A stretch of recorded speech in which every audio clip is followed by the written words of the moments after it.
Hi there, and welcome to Week 10, Chapter 10 of the Cool Flowers Virtual Book Study.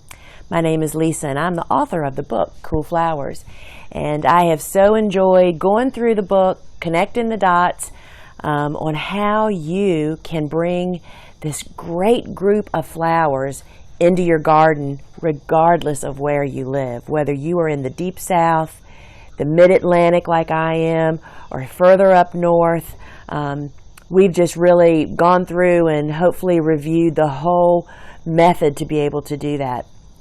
So before we jump into week 10, I just want to remind you that down below this video, there are some links that I'd like to share with you.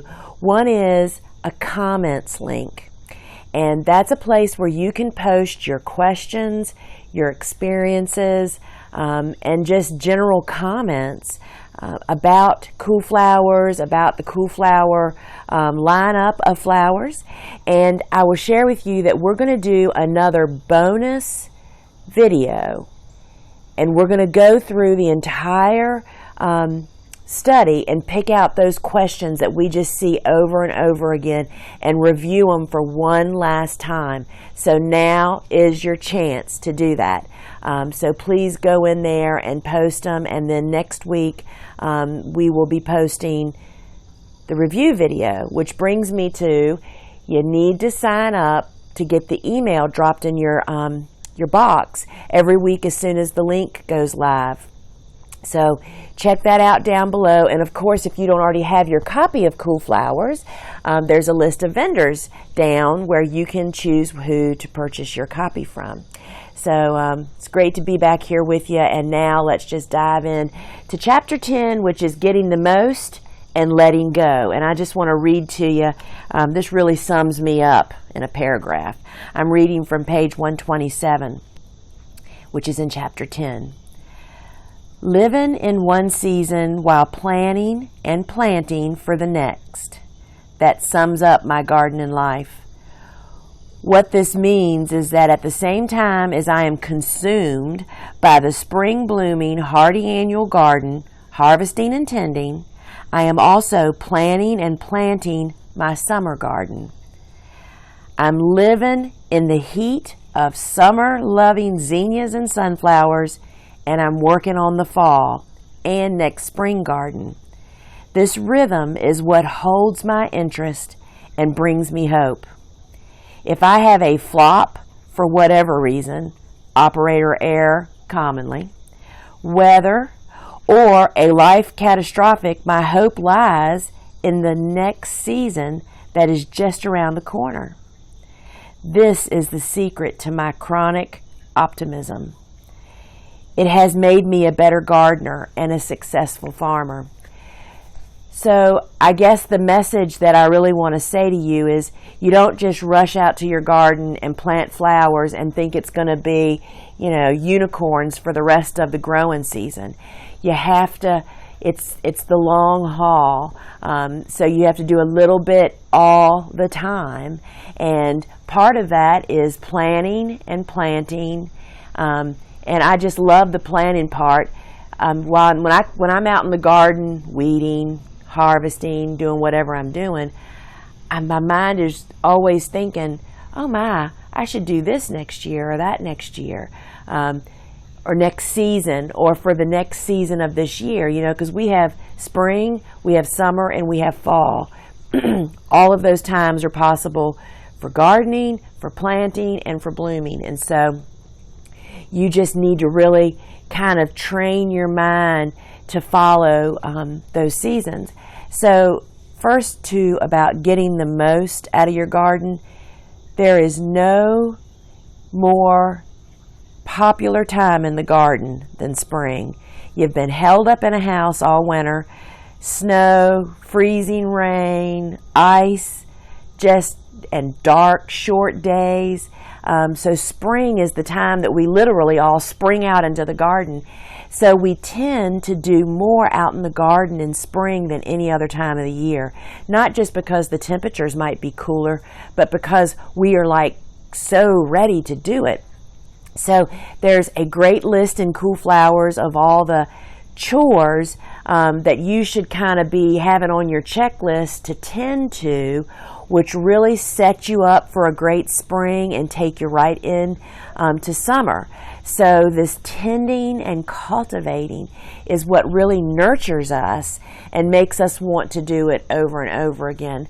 So spring is just really a great time to get out there and take advantage of the season, as well as to get ourselves into a habit of doing some tending, which is better known as gardening, chores, maintenance, and those kinds of things. So you really just have to embrace spring and make the most out of it.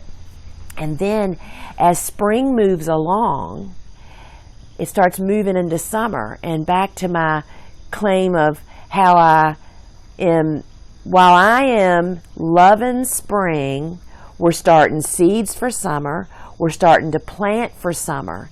So as the spring season kind of lopes along, we're planting that stuff. It's starting to grow. So for me here in Zone 7, the end of May is when our summer tender annuals that we just planted that spring start to bloom. There's a great picture on that page that I just read to you from, showing a bouquet that's like spring meets early summer. And it's a bouquet with zinnias and snapdragons. And just having zinnias in a bouquet says summer. But yet we still have those spring hardy annuals, the cool flowers, are in their glory and just coming on. So really embrace early summer, and you embrace it the best by having had planned early in spring, started your seeds so that you've got stuff planted on time. It's this evolution of the seasons that really is about gardening. So as these plants are moving along in the seasons, you're also going to have to learn a hard lesson. It's not hard for me anymore, but it's really hard for a lot of people, and that's when to let go of plants. So I'll tell you from in my garden, there's a couple of hardy annuals. I call them flash crops.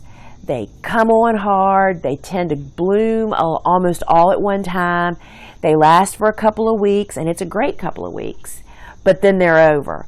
They don't really, you don't recut them to have them regrow. They just don't do very, very well. And one that comes to mind that does that is corncockle, agrostemma. And agrostemma is beautiful, but here in the mid-Atlantic, it just doesn't rebloom very well. So that crop, once it's bloomed, we've harvested from it. A lot of times we leave many of the blooms in the garden for the pollinators to enjoy. It gets really ugly kind of fast. So when that happens, you know, there is none of this cutting it back, which we'll talk about in just a moment here, reviving some hardy annuals. But it's time to rip it out. It's time to let it go. So that means that you're making a place for to plant some more summer tender annuals. Do not resist letting go. It makes space, particularly like me. I'm a small farmer. If you're a home gardener, excuse me, you don't have endless space, and we know that we don't even want endless space because it's more to take care of. So rip those crops out. When the time comes, just do it and pull it out, add some compost, put in your organic fertilizer, and plant tender annuals. So that's the funnest part of all of this. So let go. So we do have those crops that you can refresh and renew, particularly if you haven't been cutting it hard as a cutting garden. So snapdragons would be a great one to try this with, Sweet William. Also, they just keep on pumping out the blooms. Just give it a hard cut. When I say hard, I'm talking about giving it a haircut down to just a couple of inches. Give it a cut, Feed it with some organic liquid fertilizer. We love to do that. Give it a little bubble bath. And you'll get a second flush of flowers that kind of just renews the plant. You're not going to get 30-inch tall snapdragon stems, but for a landscape and for a pollinator garden, it'll just be beautiful. So cut hard, be strong. So what have you got to lose, right? If they look terrible and you want to try to give them that last-ditch effort, that's what you do.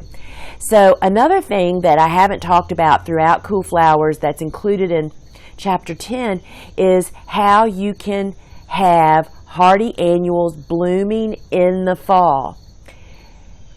You have to really just get onto your calendar and count back. I'm not going to go into details about it. There's a little bit about it in Cool Flowers. But snapdragons and sweet William and kale, obviously kale's a great one, the cut flower kale. You just have to count back to see when to start it. You start it way in the middle of summer. They're not very happy as seedlings, but they grow into their season. And the bonus is snapdragons and sweet William, I've done this, will bloom right up to frost, unless you have a hard frost that kills back the blooms. So you can really produce some great cut flowers for the table or for your customers or just to have in your garden. So fall blooming is a great one, and they're a great complement to the dahlias and all those other great flowers that are fall bloomers that we plant in our garden. I also want to highlight what I call the self-appointed garden. I believe it's called the receding garden in Cool Flowers.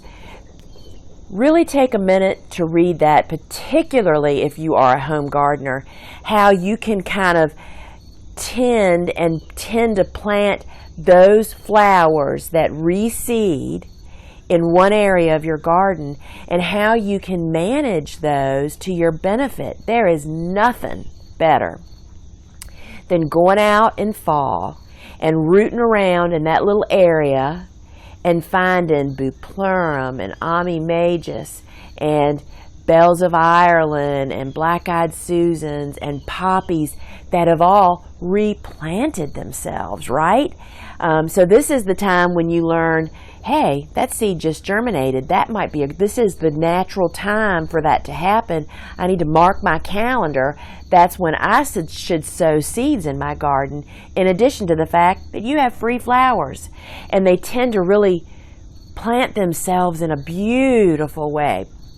So that self-appointed garden is a big one. And when I was a budding flower farmer, I really nurtured a self-appointed area in my garden that just came up with tons of free flowers that I didn't have to plant. I definitely had to do some maintenance, but I didn't have to plant it. So these lessons like this are what you're going to go back. Remember that calendar we talked about way back several chapters ago about how how my farm survives is by this calendar that I make in the winter months to plan out my season.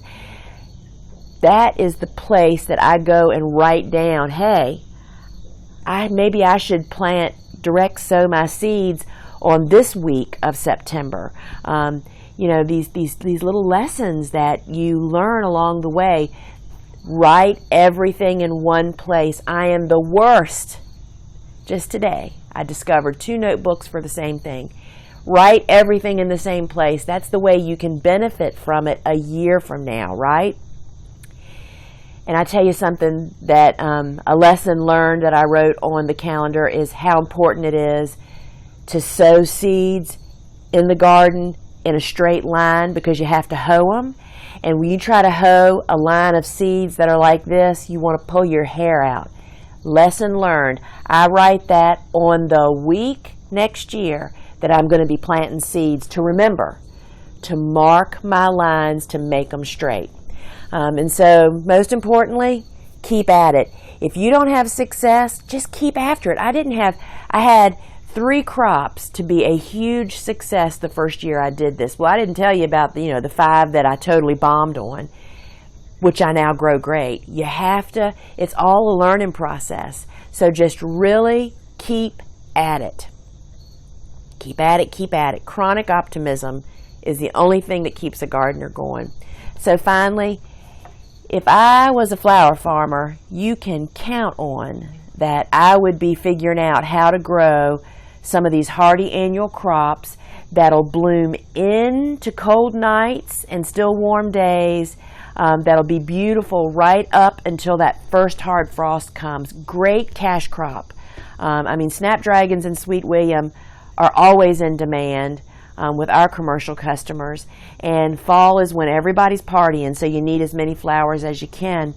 And if I was a home gardener, I would definitely be figuring out where I was going to have that self-appointed reseeding garden. And don't make it too big, because you have to hand weed this little garden and keep after it, because you're not going to mulch real deep, because that's the way that a flower has to drop its seed. The seed has to make contact with soil. So this is a garden, it reminds me of like Grandma, you know, going out, and she had this little garden outside of her back step that she messed with every morning. You don't have to do it every morning, but you need to have it convenient and small so you can really keep after it. And that's the garden that I would be doing.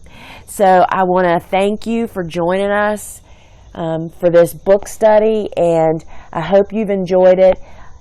The only reason that keeps us to keep doing this over and over for these types of things for you all, that kind of powers us, is to hear from you. So please post comments, not only so I can address your questions in the wrap-up bonus video that'll be coming, but also to let us know what we need to do with the next book, what we need to do to help you guys garden, and how we can share that with you, which brings me to please share the Cool Flowers book study homepage with your friends and family, on your Facebook page, on Instagram. Engage us, like us on Facebook. We have a Cool Flowers book study, or a book page, and we have the Gardener's Workshop Farm, as well as Farm Dog Babs. I know many of you already know this, has her own Facebook page and her book. And it's all about the only way we know which direction to go is by the response from you all. So we really appreciate it, and Suzanne and I have enjoyed doing this for you, and we look forward to meeting you out when we're out and about, traveling around, doing lectures and shows. So hope to see you back here soon.